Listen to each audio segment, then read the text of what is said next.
Good morning, everyone. Welcome to the Transmedia and Documentary Storytelling session, which is featuring Fort McMoney. My name is Jason Daponte, and I'm very happy to welcome you to this, our second talk in the Digital Sunday program at MIPDoc. And to kick off, I'd like to introduce Monique Simard, who is the person who was at the National Film Board of Canada in her previous role, who made this production go from that side. It's a co-production, so we'll be hearing from Monique and Gilles, who is the other co-producer, and David, who is the director, who's going to show us a demonstration of the project. And from a personal perspective, I have to say, I'm really looking forward to getting having you all see the project, because we work in the transmedia space in my company, and I think this is one of the most exciting projects that's come out in the last year, if not the most exciting. So very happy to have the team here. And Monique, do you want to tell us a little bit about how the project got started? Okay, thank you. I want to mention that the private co-producer of the project, Philippe Lamar of Toxa, is in the room. So yes, I was formerly Director General of the French program at the National Film Board of Canada. We have two big production units, and it's a public institution, 75 years old this year.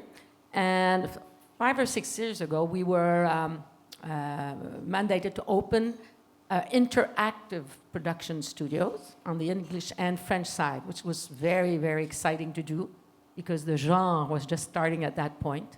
And for the ones who don't know the National Film Board, we have a mandate to produce projects that are daring, we have the mandate to explore, to be innovative, and do experimental work also. We produce mostly documentaries, but also animation, and then this new genre, which is interactive production. So we've produced, at this point, about 50 projects over the last years. A lot of them are award-winning projects and around the world. So this project in particular was very interesting because most of the projects were 100% productions done by the NFB. There was no economic model or no structures to support interactive work till about 4 years ago when the Canadian Media Fund opened, made its changes and opened a new fund which is called the Experimental Fund to fund projects that were not for television, other platforms but not television. So this proposal came to us, and it was the first experience as a co-production, I must say, first experience private and public co-production, also international co-production in this world of interactive, which is interesting. Now, what attracted me was not only the form and the proposal, but also the subject, the issue of tar sands. As most of you know, is an issue that is important to everybody on this planet because tar sands is a very controversial exploitation of oil. They say that it's the most polluting source on the planet right now. And it's in Canada. And in Canada, you can imagine there are people that are for it and people that are against it. And we are a federal institution. First of all, we have to deal with social issues that are concerned to Canada, the National Film Board of Canada. So there was no way we could avoid talking about this. We've done traditional films on the subject, linear films, good. Point of view, also, author-driven documentaries on tar sands.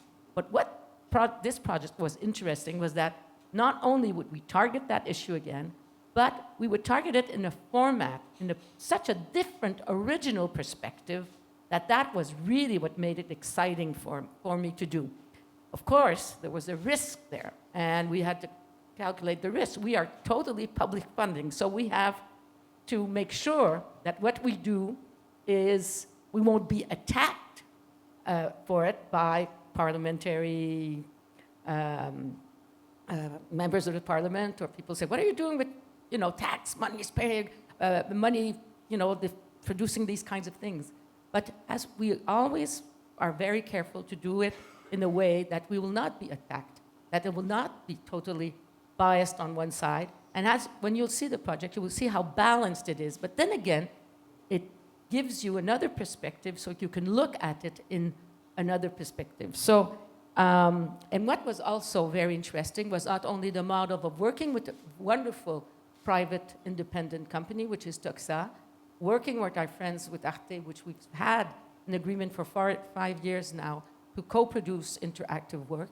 But also, there's a new model because we associated newspapers to this project. We had Globe and Mail in Canada, Le Monde in France, and in Germany, Die Süddeutsche Zeitung.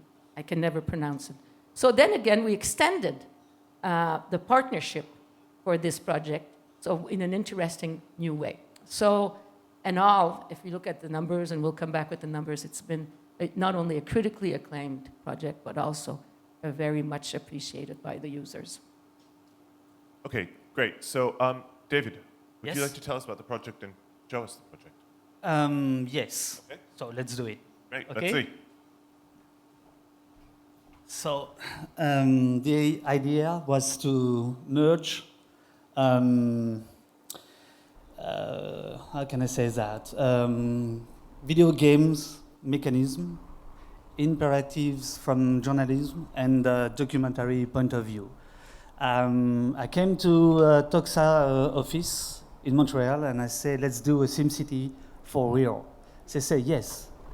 And I came to my home and I said to my wife, they say yes, and I don't know how to do it. So it was 3 years of hard working, nightmare, and a big dream. And so now let's play.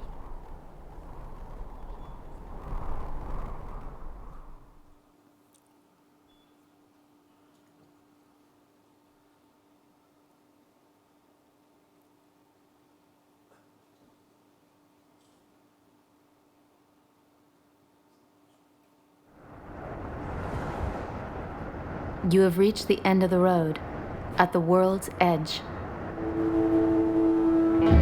Fort McMurray, an area the size of Florida, larger than Hungary. You are embarking on a documentary game in which everything is real. The places, the events, the characters. The choices you will make will determine your experience and will affect the other players in the game. You will be initiating encounters and collecting clues. Your mission? To visit Fort McMurray. Measure what's at stake, vote on referendums, and debate with other players. And find a way to achieve the impossible, to get into the heart of the oil mines. Fort McMoney's fate is in your hands.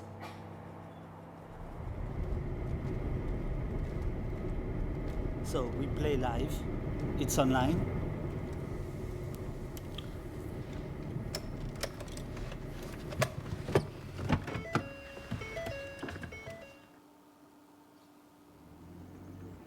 You're in a campground on the outskirts of Fort McMurray. This is where your experience truly begins. Talk to the occupants. Search everywhere. In front of you, on the ground. Click on the clues. Don't miss anything.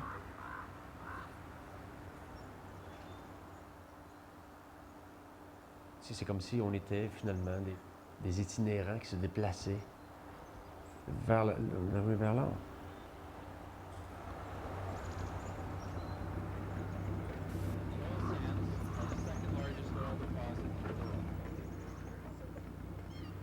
It's nice that women can still make just as much money as men can now, so it's good. It's good to be a woman here.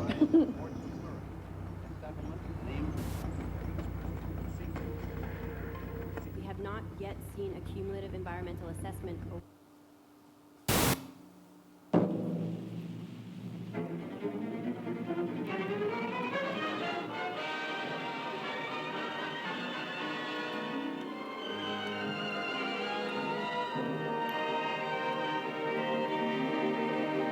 Some 250 air miles northeast of Edmonton lies Fort McMurray, a settlement named for a fur trader of the mid-19th century. Fort McMurray existed for generations as a fur trading post.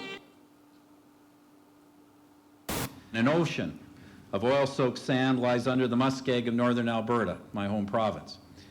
The oil sands are the second largest oil deposit in the world, bigger than Iraq, Iran, or Russia, exceeded only by Saudi Arabia. Digging the bitumen out of the ground, squeezing the oil and converting it into synthetic crude is a monumental challenge. It requires vast amounts of capital, Brobdingnagian technology, and an array of skilled workers. In short, it is an enterprise of epic proportions, akin to building the pyramids or China's Great Wall, only bigger. Good morning, Chair and Committee. My name is Melina Lebocan-Massimo. I come from Northern Alberta, Canada. I am a member of the Lubicon Cree First Nation. Last spring, I returned home where I was born to witness the aftermath of one of the largest spills in Alberta's history. What I saw was a landscape forever changed. My family was sending me messages telling me of headaches, burning eyes, nausea, and dizziness. A cancer study done by Alberta Health Services revealed that there was a 30% increase in the community downstream of Fort Chipewyan. Meanwhile, the scale of production is increasing and the overall problems are getting worse. We have not yet seen a cumulative environmental assessment overall in the tar sands. You have the opportunity to become the world leaders in clean, renewable energy solution that meet our energy needs without undermining or sacrificing the health of our communities and ecosystems. Hi, thank you very much. We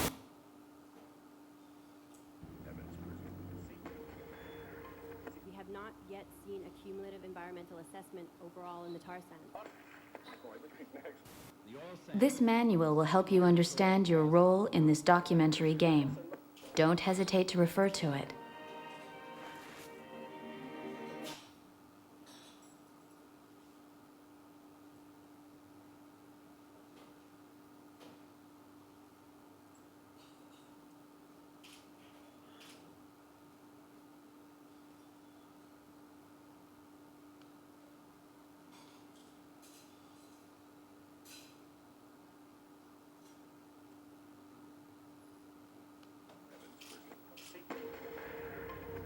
Not yet seen a cumulative environmental assessment overall. Fort McMurray, yeah, it's. I used to call it hell. Now I call it home. Are the second largest oil deposit in the world. So it's time to play together. You have free choice. You can follow that guy, the carpenter, or the young lady, Makiza, or the other guy, Carl. So who wants follow the carpenter? Where is it? Hold your hand. Nobody? 5, okay. Do you want to go with Carl Valdoc? Lies Fort McMurray, a settlement named... Okay. And what about Makiza? The blondes win. It's a game. It's a game. And it's very serious. It's nice that women can still make... Let's go downtown.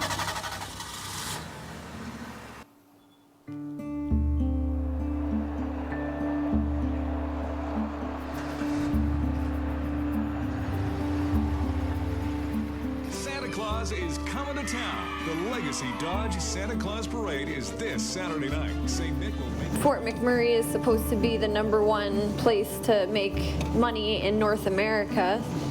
So I came here to move forward in life and make money and have different job opportunities. Well, at first I wanted to get into the oil field, being like a housekeeper for some of the camp staff accommodations, right? Working for Suncor or Syncrude or something like that, but it was very hard to get in and try to get a job with them. A lot of the camp work, unfortunately, they hire a lot of immigrants because they can actually pay immigrants a lot less. Oh, Fort McMurray, so many jobs, right? But for me, I just took whatever job I could. When I got hired on at Earl's, they hired me on the spot, and most of the time they're fairly desperate because people come and go all the time. So they're always looking for new servers and bartenders. I just heard so many stories and how Fort McMurray is just full of guys and, you know, the rude pigs and whatever. But I realized that, yes, there's a lot of men-dominated fields, but there's also a lot for women here too. It's good to be a woman here.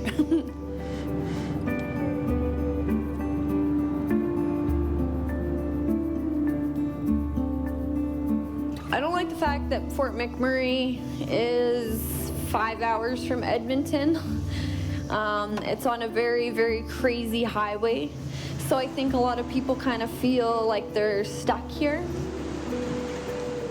I don't know, they say Fort McMurray is a boom town, but yeah, who knows, if oil went down, maybe nobody would want to live here. It is a very oil-dominated industry or area, so.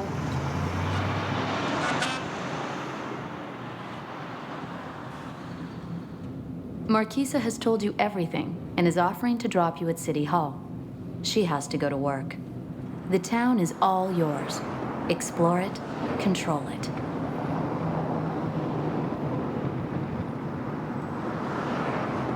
So this is a part of the game. You have to explore the town. You got more than 20 places like the campground or the city hall, or a lot of places. You can meet 30 characters, from homeless people to a CEO of Total or the mayor of Fort McMurray. So, and you explore, and the more you explore, the more you get points. See, we got 27 influence points. That means on your dashboard, you can vote. Oh, sorry. No music. Okay.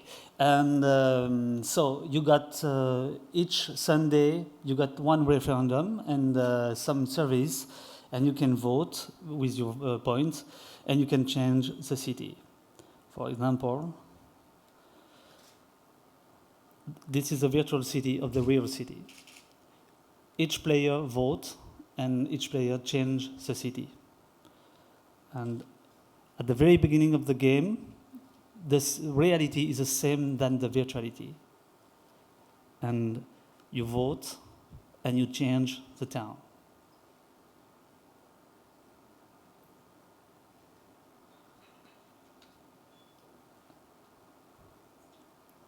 And that's it. Great. Yeah. Great, thank you. So,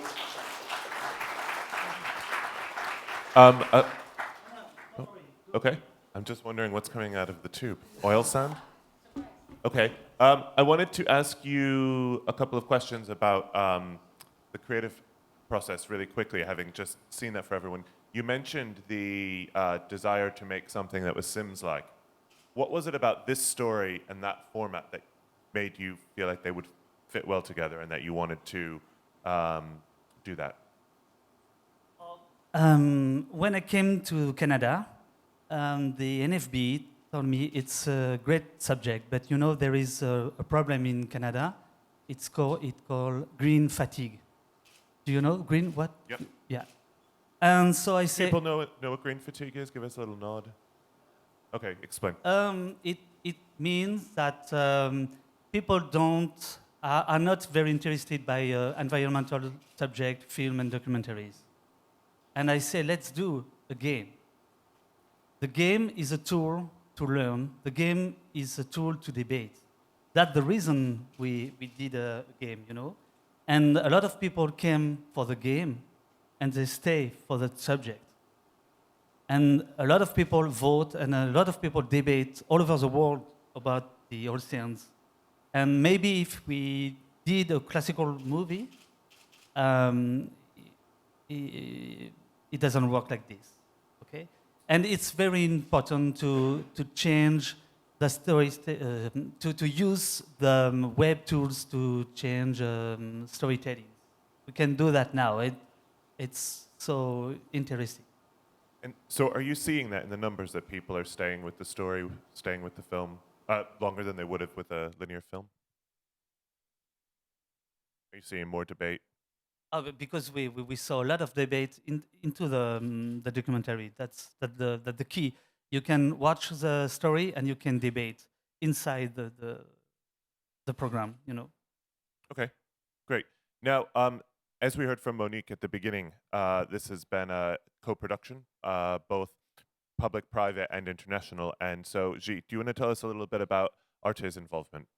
Yes, in fact, this project was the perfect project for us because the topic was very interesting, an international topic. We want in ARTE to promote creation, international creation, and as a European cultural channel, we want to promote topics that can help people to understand the world they are living in.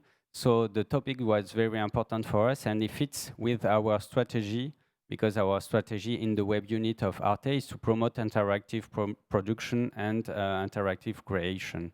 So that's why Fort McMoney was really the perfect topic and the perfect way to produce this kind of topic because of the partnership with ONF and FB. In this partnership, we produced a lot of projects and very important project, very new project and creative project that we want to foster with NFB, with the expertise of NFB and the web unit of ARTE. And the way to produce this project as a game doc, as a game documentary, was also a way for us to foster the creativity in the interactive production. So it wasn't a web documentary as usual, but it was a new way to tell people how to understand a topic, how to participate in a debate. So that was very important for us to do that. And after all, it was very important for us to have a look to what David is going on. So we can do that right now if you want, David. I think we're seeing some slightly unexpected interactivity. This is very the exciting. interactivity. Okay. So in this interactivity, we want to do that and to show you how it was very difficult to understand the way Fort McMoney is produced. So I'll let David explain you what is going on. So we may wrap the entire audience yes, with this. This is a new way to tell stories and to do some conference. Okay, so we were there at the campground, and we go there. And this is only one pass, one of 100 of possible paths. So that means nobody watched the same story in the same way. So this is, I need someone. Oh, thank you. I love my producer like this. Can I do a picture? Okay, so this is the first episode because it's a very long format. The game is going on 1 month. So this is the first week of the game. This is the second week of the game. This is the third. And yes. and we the should have last had one. the session in the Palais. Okay. So as you can see, it's a lot of work, and the more you give freedom to the viewers, the more it's complicated to do it. But it's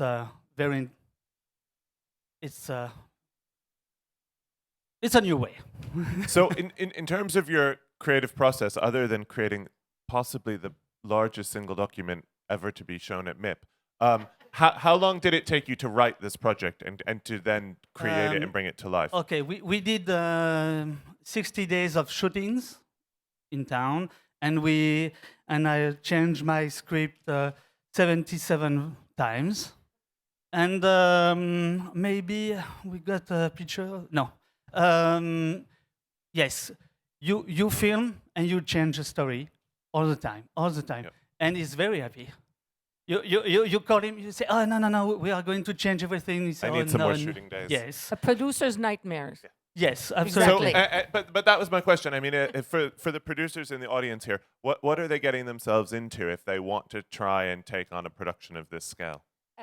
It's very, as the Toxa producer, And he can tell you, and I can tell you on the NFB side, where to launch it was a challenge in itself. I have colleagues in the room that remember very well what it means.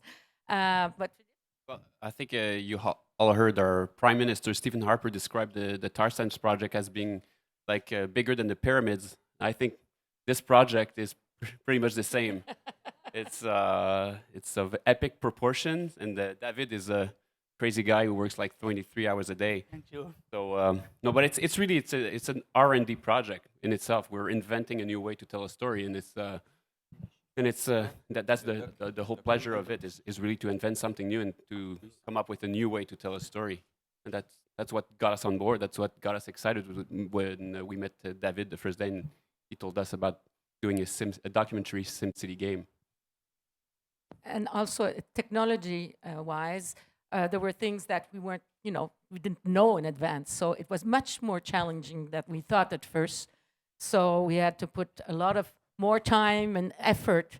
And just to launch it was something that was daring. It was launched by the NFB last November. And we were testing till ultimately the last second before launching it and not being sure, it would not crash down. But we did it, and it worked. And everything in this project is innovative, is new. And it's been very, very exciting. And what David did not say is that there are 50 characters, very balanced, from the head of Suncor to the guy that owns the bar with the new dancers and the homeless people, indigenous people. So it's very, very balanced. A lot of people, almost half and half, and the mayor. So there's the political side to it, there's the economic side to it, and of course the social side to it. So you see it through 3 dimensions. Of what is that city called Fort McMoney, which, by the way, is what it is called in Canada by people that live in areas where there's a lot of unemployment. They just say, we're going to Fort McMoney, and that's it. Okay, great. Gilles, you wanted to... Yes, because it was, as you heard, very easy. We wanted to do as a documentary too, because we had time to do that. So now we are going to make a documentary. So that's why we can say that we are in the Transmedia project. The documentary is now in editing, and we will put on air in fall on ARTE, I think. And we made a documentary because this topic is not only Canadian, it's very international. And we saw on the website that we had a lot of visits. We have 500,000 visits on the website during a few months, and we had a lot of debate. That's why I think it's very important for us also to make a documentary, to make this topic very accessible to the people in France, in Europe, and everywhere. Okay, David, can we put this down? Just to finish up the conversation, do you mind? Maybe.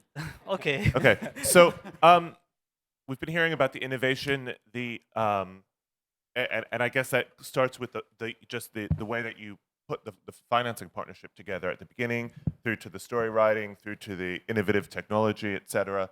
But in terms of R&D, one of the things that people are asking me, and I don't have an answer for it, is how do you make these commercially viable? How do you make them sustainable? And I realize that this is coming from public funding, but I just wonder if you have any thoughts on that, because there's a lot of people here who are thinking these questions, and this is a game as well as a film. So where are your thoughts on that? So from my point of view, from ARTE, it's possible because of the international production and because of NFB and because of FMC too. And the part of ARTE is very thin, and it's thanks to Monique and it's thanks to a Canadian producer too that it's possible. And such a project is only possible because of international co-production by public services. And we don't make money with it. So let's be frank, there's no business model yet to generate money from this game. And it's, by the way, ARTE, Canadian Media Fund, NFB, it's all public money, public television, public money. But it's... I was asking more from a kind of industry-wide perspective, just if you see that opportunity, possibility. Because Toxa, who is a private company, essentially got their funding from public institutions to make it happen. Great. Well, thank you so much for joining us. Thank you for the biggest poster ever at MIP. I can give you that award, I think.